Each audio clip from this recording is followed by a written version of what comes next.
Olá, pessoal! Na aula de hoje, a gente vai falar um pouquinho sobre o Teorema de Pitágoras.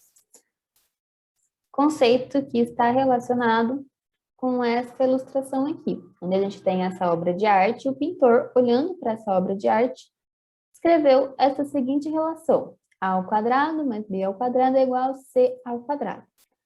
Mas, da onde que ele tirou essa relação olhando para essa figura? Para a gente tentar responder isso, vamos tentar analisar a área, né, dos meus quadrados. Lembrando que a gente calcula a área do quadrado, lado vezes lado, né? E como é um quadrado, os lados são iguais, então é só fazer o lado elevado ao quadrado, tá? Por isso que aqui está o quadrado, porque ele está calculando a área dos quadrados. Então, esse quadradinho pequenininho aqui, ele é de lado 3 por 3. Então, a sua área é 3 ao quadrado, que é 9. Este outro quadrado aqui, ele é 4 por 4, então a sua área é 16. E este outro quadrado aqui, ele é 5 por 5, então a sua área é 25. Olha só que interessante. Se a gente fazer 9 mais 16, fazer a área do pequenininho mais a área do médio, a gente tem a área grandona. A gente tem a área aqui do quadrado maior. É essa relação que o pintor aqui está escrevendo no quadro dele. A área dos menores é igual à área do maior. Só que olha só, a área dos quadrados menores, mas os quadrados menores precisam estar aqui, ó, cada um formado no vértice do maior, né? E eles precisam estar com um vértice conectado. Tá? Não sei se dá para perceber muito bem, mas ainda esse triângulo aqui na parte branca que está formando no meio dos 3 quadrados é um triângulo retângulo. E o que significa ser um triângulo retângulo? Significa que em um dos seus ângulos mede 90 graus. E o ângulo em questão é o ângulo formado pelos lados dos 2 quadrados menores. Né? E aí essa relação, ela ficou conhecida como Teorema de Pitágoras. E o Teorema de Pitágoras diz que em um triângulo retângulo, a soma dos quadrados dos catetos é igual ao quadrado da hipotenusa. E aí, para a gente conseguir aplicar o Teorema de Pitágoras certinho, a gente precisa saber quem é a hipotenusa e quem são os meus catetos.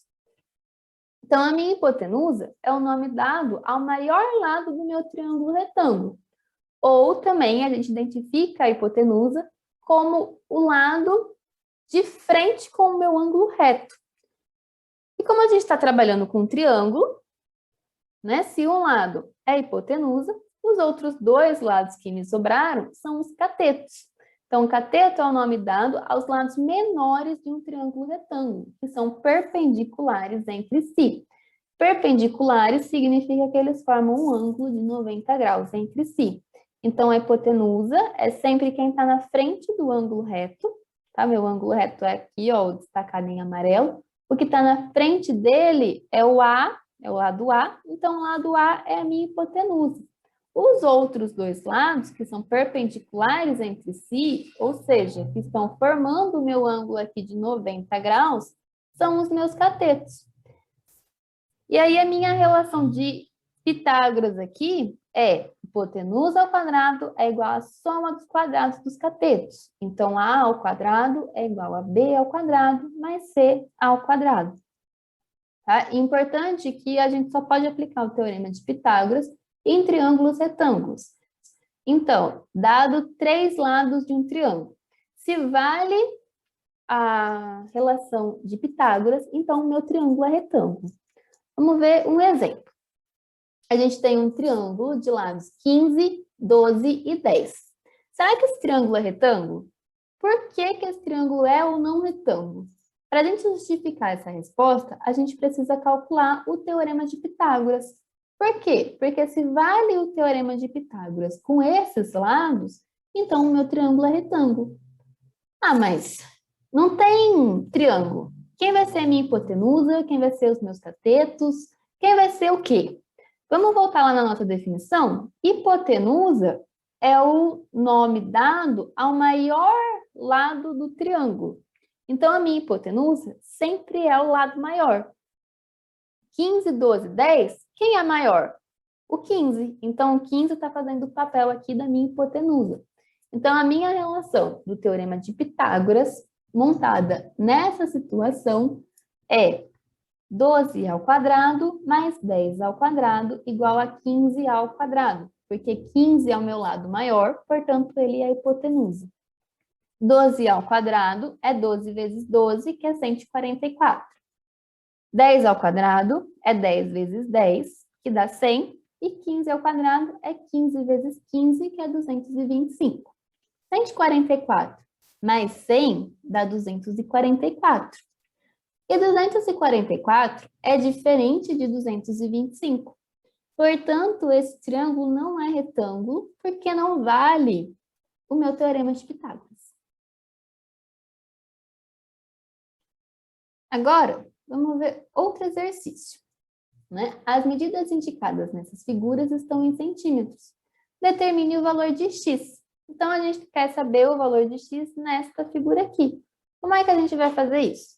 Aplicando o nosso teorema de Pitágoras. Como é que a gente vai aplicar o teorema de Pitágoras agora nesse triângulo aqui? Primeiro, a gente tem que descobrir quem é a hipotenusa e quem são os meus catetos. Hipotenusa é sempre quem está na frente do ângulo reto. Então, quem está na frente do meu ângulo reto aqui é o x. Portanto, o x é a hipotenusa e os outros dois lados são os meus catetos. Qual que era o teorema de Pitágoras mesmo? Hipotenusa ao quadrado é igual à soma dos quadrados dos catetos. Então, 15 ao quadrado mais 20 ao quadrado é igual a x ao quadrado. 15 ao quadrado, 225. 20 ao quadrado, 400. Então, 225 mais 400 tem que ser igual a x ao quadrado. E aí, x ao quadrado é igual a 625. Só que eu não quero descobrir o valor de x ao quadrado, eu quero descobrir o valor de x. Portanto, a gente precisa extrair a raiz de ambos os lados da minha equação, tá?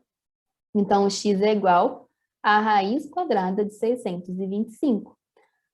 Raiz quadrada de 625 é 25, tá? Para quem não lembra que a raiz de 625 é 25, pode fatorar o 625.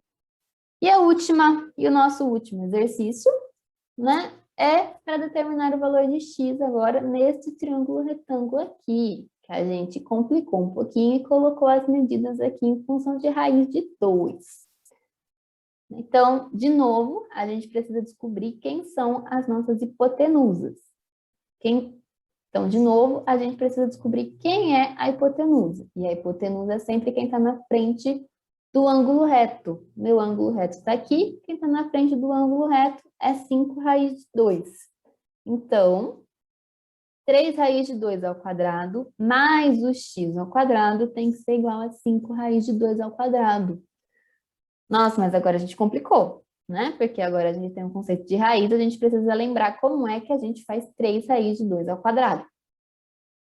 3 raiz de 2 ao quadrado é 3 raiz de 2 vezes 3 raiz de 2. Então, ele vai ser 3 ao quadrado vezes raiz de 2 ao quadrado, mais o x ao quadrado, e o 5 raiz de 2 ao quadrado é a mesma coisa. Vai ficar 5 ao quadrado vezes raiz de 2 ao quadrado.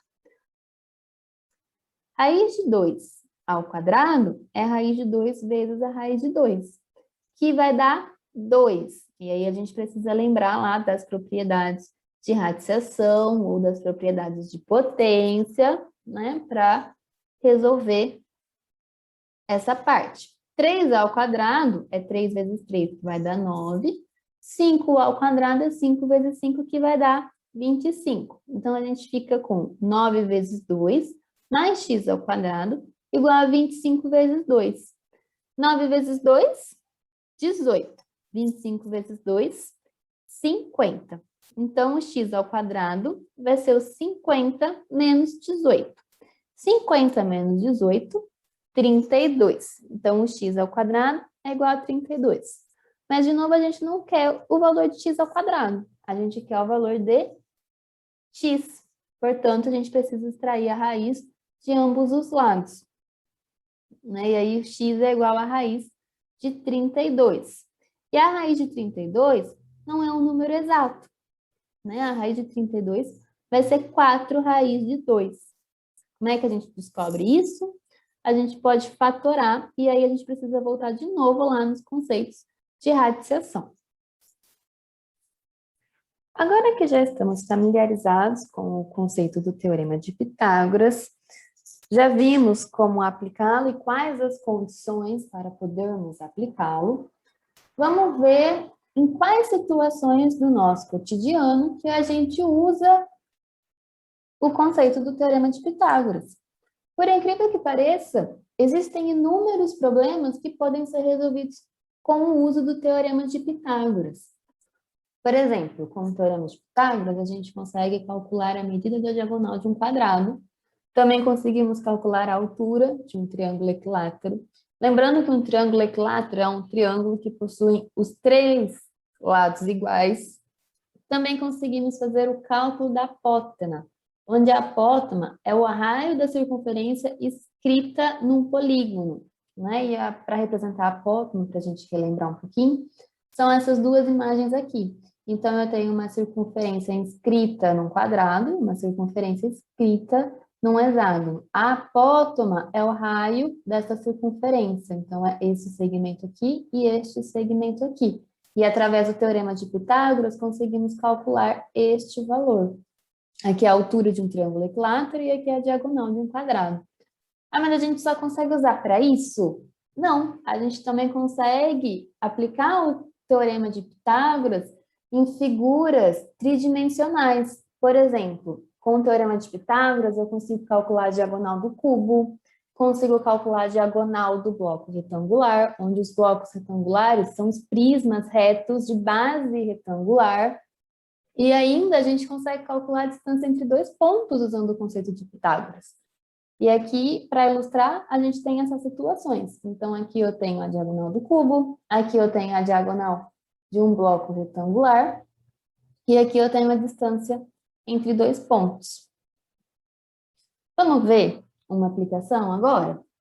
Então, uma escada mede 15 metros de comprimento e está apoiada a 9 metros de uma parede. Qual é a distância entre o topo da escada e o chão? A situação pode ser representada por esta ilustração aqui. Então, eu tenho a minha escada de 15 metros, que está apoiada em uma parede, que eu não sei a altura, então a gente já chamou de H, e a gente sabe que a distância da escada até a parede é de 9 metros.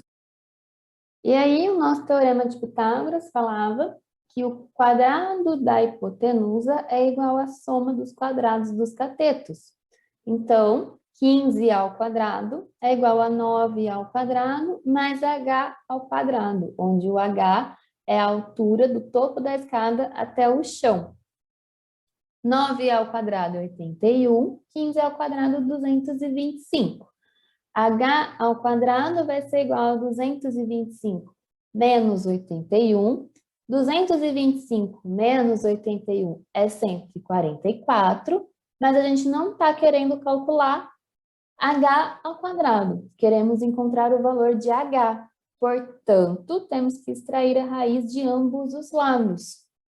Então, h é igual à raiz de 144 e a raiz de 144 é 12.